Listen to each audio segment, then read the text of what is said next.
Good morning, everybody. Well, depending on when you watch the video, I suppose, right? um, so today I am going to do a make along with the succulent technique. So, disclaimer, I have never made succulents before in my life. So this is going to be a true spirit of a make along. We're going to learn together and see what happens. So, for what you would need, I've got two colors of green here. Both of them have been mixed from a base of souffle, not wasabi. What is it? Pistachio. Um, so this one has been added a little bit more cowboy and black, and this one a little bit less. In fact, I made this one by taking a piece of this and mixing it into additional pistachio. um, So yeah, the ratios is a little bit less than what I've shown in the pictures before with the other sort of more what shall we call it? More dirty greens, darker greens, those ones. Where the ratio was 3 parts pistachio, 2 parts cowboy, and 1 part black. So this is probably about 5 or 6 parts pistachio and then 1 part cowboy and half a part black. Whereas this one, I really can't tell. Because this one is a mix from this one. It is hard to tell. But yeah, this is how I achieved these two colors. If you want to make the exact same colors as what I have, you can go ahead and try that. So that's for clay. I did choose 2 greens just because most of the succulents in my area when I'm walking in the complex is green. I know you get like those bluish kind of succulents and like all sorts of different color ranges. But yeah, then you're also going to need some powder pastels. So I've got these 3 that I've taken from my Stedler set. So it doesn't have a purple specifically, but what you can do is scrape off a little bit of dust from the tips and then mix them the same way that you mix paint.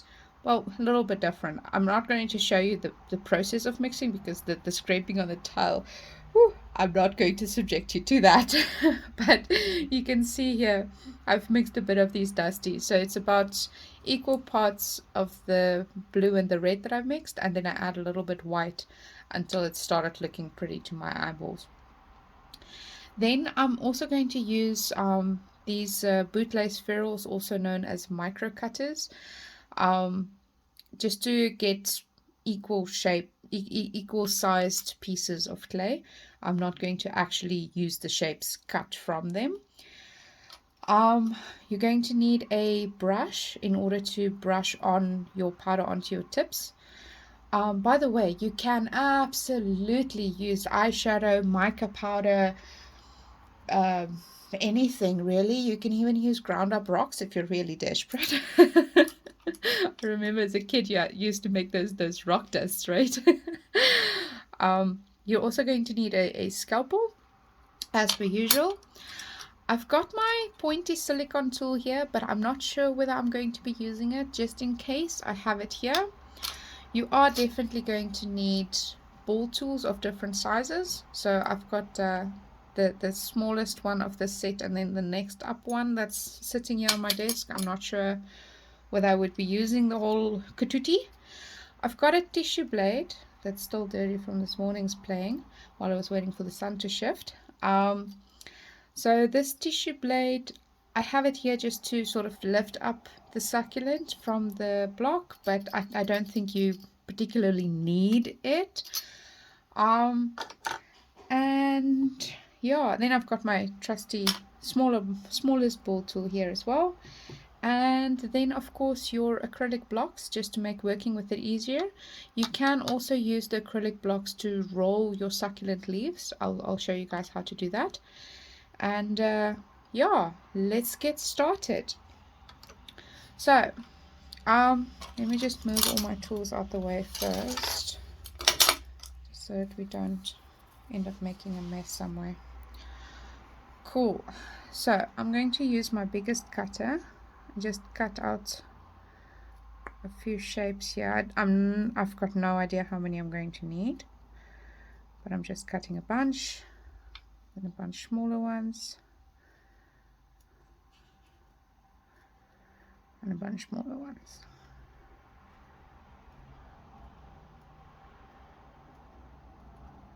Cool. I really like the way that it feels when it's going through the clay, when it's so thick.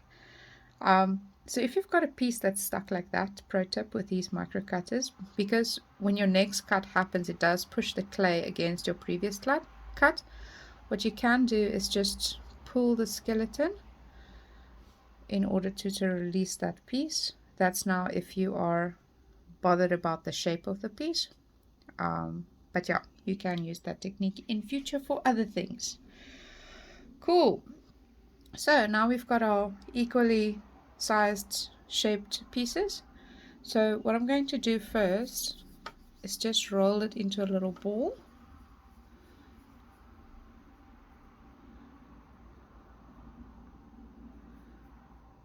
Ooh, the lint life.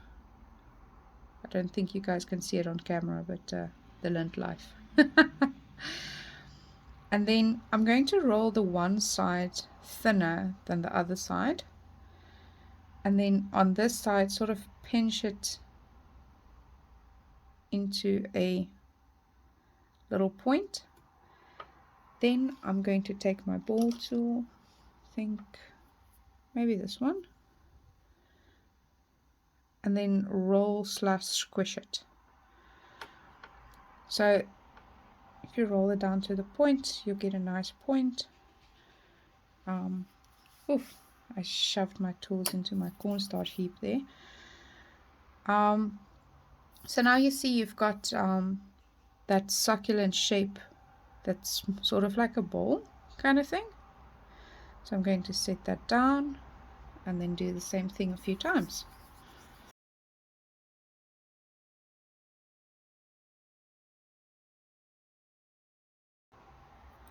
So now I've got 5 of the bigger leaves, so I'm going to do the same thing with the smaller shapes and then use the smaller side of the ball tool in order to shape them. What I have learned now with making these 5 is that if your point goes a little bit out of shape, first of all, you can just pull it back into shape, and then second of all, squishing it a little bit flat like this before you actually roll it with a ball tool really helps to sort of keep that shape.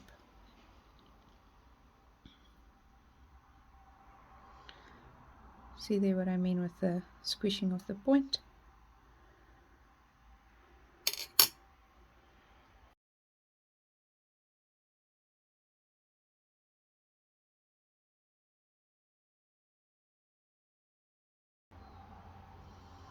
There we go.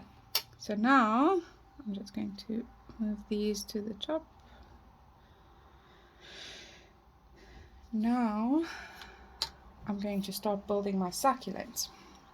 Okay, so I'm going to take my teeny tiny ball tool, set down my piece, and just adhere it to the plate. Twist it, layer the next piece, adhere it gently to the first one, and keep going around like that. I'm sorry for my quality assurance screaming here.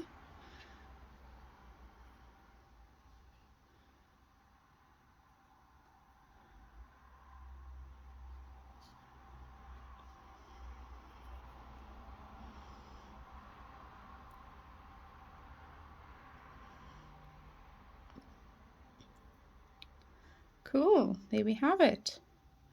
Okay, now with the next layer up, lay them in between each leaf, similar to how you would do your flowers.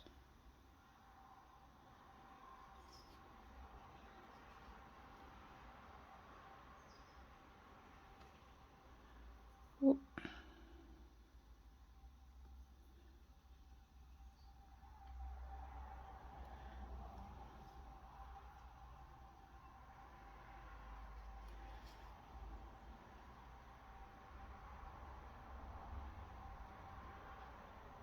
There we have it.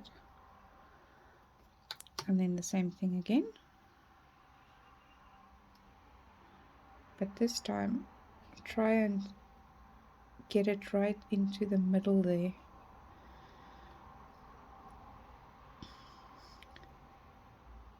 Don't be shy to adjust your leaves.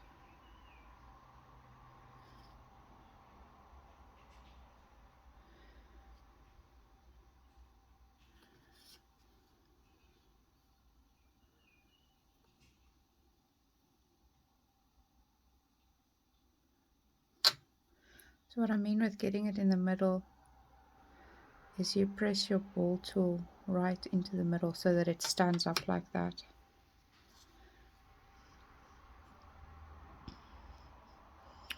Okay, I think this one won't have space for the fifth one. There you can see what it looks like. Cool. Now for the dusting, you take your brush, you pick up a little bit of dust, but then make sure to sort of work that into the bristles of your brush. So you see how there isn't like loose powder sitting on my brush, they're more sort of sitting in between the bristles of the brush, so that when you then go ahead and touch that to the corners, you don't have a lot of loose pigment that's just flying everywhere. You can just control where the pigment actually sticks to, because they're actually inside of the bristles of your brush.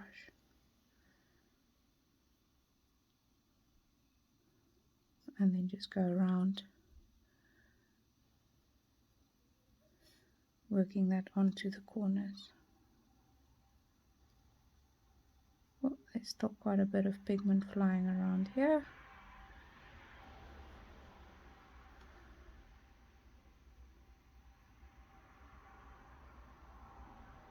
I'm not sure what the protocol is about the color inside of the corner,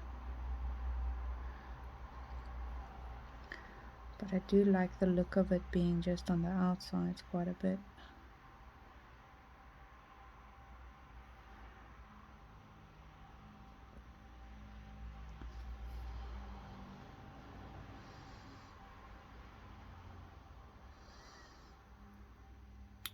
If you feel that some of them don't have enough color, feel free to go back and add more, because the more you touch at it with a fresh loaded brush, the more pigment will actually end up sitting against the clay and sticking to it.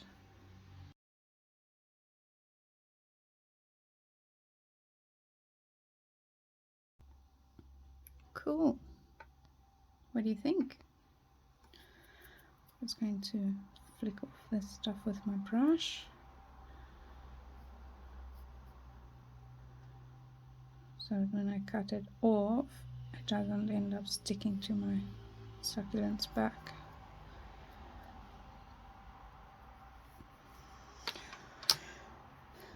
Cool.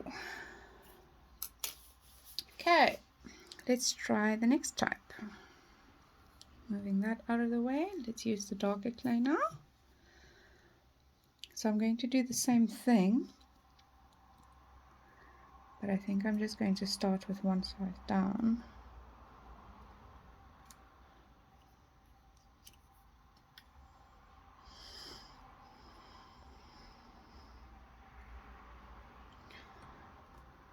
Right, this one is sticky.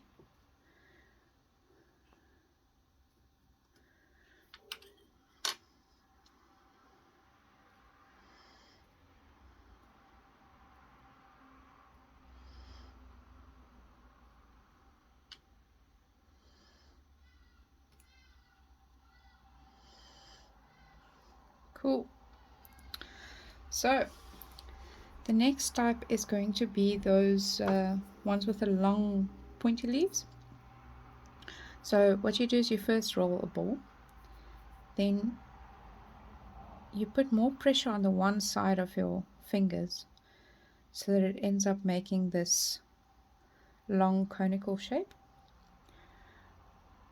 and then just twist the other side a little bit so it does come a little bit flatter before squishing that end in between your fingers, so that you have this flatter edge on the one side.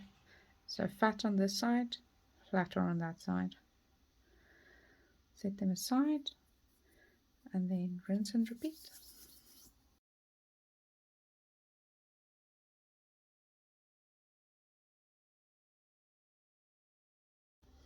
Cool, there you have it, your bunch of leaves. Just going to bring in a new tiny block here. Okay, so now very similar process where you first lay them up, but with this one it would be good to get them to sort of stand up.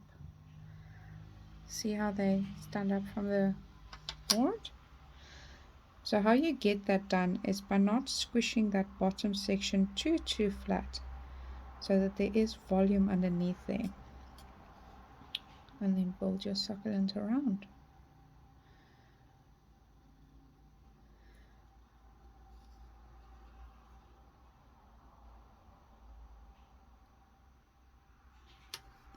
So with this one you do need a little bit more than just the 5 that you would for that one, because they are a little bit thinner.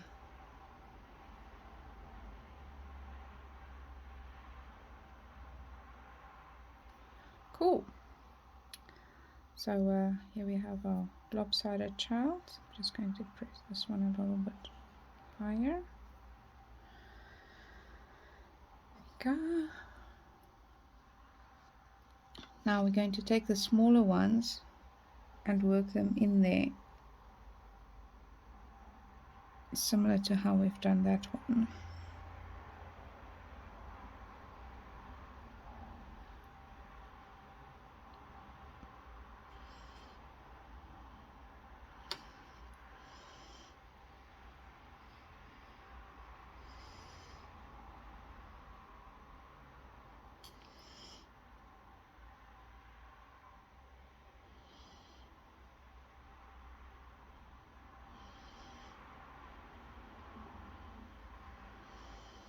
Cool. There we have it. Spiky boy. Cool. Let me quickly show you guys how to do like a pumpkin cactus kind of thing with texture alone. So if you take a ball, you just roll it. Now your semi-round ball, if you squish it down onto a surface just to get it to stick enough, and then work it around with your fingers so it starts becoming flat at the bottom but then round still around the top. Then take various sized ball tools and texture around. So I usually like starting with a bigger one in the middle, and then first making little bippies down in a cross form.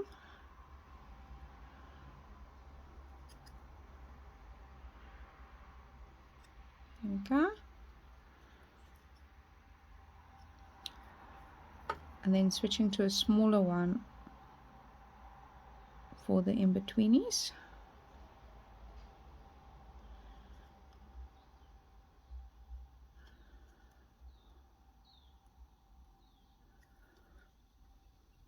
There we go. Now I've got a little filler shape. So what you could then do is to make a little succulent garden. Let's roll out a piece of clay quickly. Which color shall we do this one?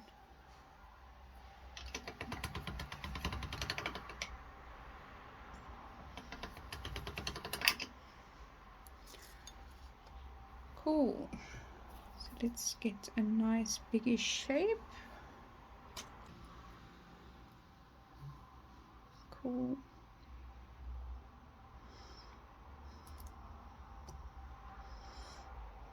There we go. That's what we expect from clear cat cutters. Cool. So now to take my tissue blade, my little succulent shape. Then similar as how you pick up your pieces from your work surface, do a similar thing, except this one is a little bit more delicate. And then you can just place it on top of your piece. Press it down a little bit. So polymer clay is inherently sticky. So when you work with these, you don't have to like adhere the entire piece right round. It's perfectly fine to just have one spot that adhere very nicely, because everywhere else where it does touch, once it's baked, it will hold tightly. And there you have it, your little beautiful succulent with my cornstarch fingers. Oh, I really love this one. I'm gonna bake it. It's too cute. Cool. And that's it. Thanks guys for coming. Remember to like and subscribe and ring that bell if you feel so. And I look forward to what you create with this. Please remember to tag me when you do post it. I would love to see it. And have fun. Okay, bye.